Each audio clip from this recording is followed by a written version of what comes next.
Thikũ 60 wabici-inĩ kamĩtĩ ya ithurano mĩhaka IEBC rungu rwa Erastus Thikũ ĩcemanĩtie na kamĩtĩ ya mbunge ya kĩbũrũri ĩgiĩ kĩgĩna kĩa mũingĩ ũtarĩria bajeti ĩrĩa kamĩtĩ ĩno ĩrabatara ona ũtingia rũgwata meharĩria ma kamĩtĩ ĩno. Just doing a quick maths on what you had queried on 141, but it looks like this is coming to 158. If you do quick maths, it comes to 158, 960.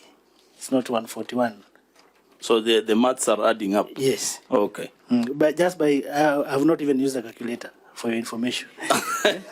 Kũringana na mũikarĩgĩti wa IEBC Erastus Thikũ, kamĩtĩ ĩno rĩu nĩ yũmbĩte kĩwatho na rĩu Akenya arĩa mateyandĩkithĩtie ta aikia a kura marĩ na mweke ũyũ kwambĩrĩria mũthia-inĩ wa mweri ũyũ. We have gazetted 29th of this month as the date on which we will launch the resumption of the continuous voter registration in all our offices across the constituencies, but also we have, as a commission, agreed to use Huduma centers to place our desks and registration officials in all the 57 Huduma centers across the country. IEBC irauga Kenya milioni 3.3 nĩyo ĩtanyĩte kwandĩkithia register-inĩ njerũ kũrĩa gĩcunjĩ kĩa 70 nĩ AYUTHI na mĩhang'o ĩno ĩgũtambũrũka nginyagia kũrĩ Akenya arĩa marĩ nja wa bũrũri. We are targeting about 6.3 million new voters, 70% of whom will be young people.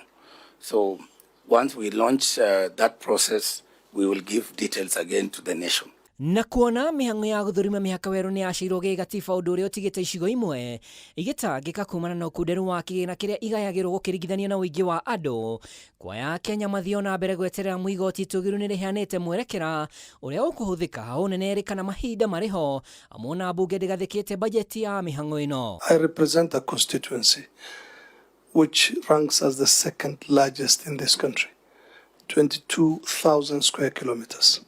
That is almost 44% of the landmass of Wajir County. To give you just a snapshot that you might, relate better with, it's 10 times the size of Kiambu County. For the purpose of boundaries, we are told to seek Supreme Court interpretation, and that is exactly what we did. We can resolve the legality, but then the practicality. For example, we will require also a budget to undertake this, and it's not an easy, so it's not a cheap exercise. Gũkĩrĩ ũguo mĩhang'o ya ithurano ni 44 nĩ igathiĩ na mbere tarĩki 27 mweri wa 11 mwaka ũyũ, ciringi bilioni 1.4 ikĩhũthĩka ta bajeti. Do you have the finances? You are now before the Public Accounts Committee. You have to put your case clear. Apart from this challenge that you had of the commissioners, is there any other challenge? Was there any other challenge that you had as a commission? This is just arising from your response. The 24 by-elections will go on one day, and hopefully everything will go successfully.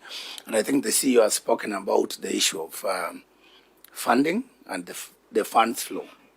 There is the issue of allocating the funds, but also the flow of the funds to IBC from the exchequer for us to execute the activities. Andũ-inĩ ha Kameme TV rĩtwa rĩakwa nĩ Mwaura wa Ndung'u.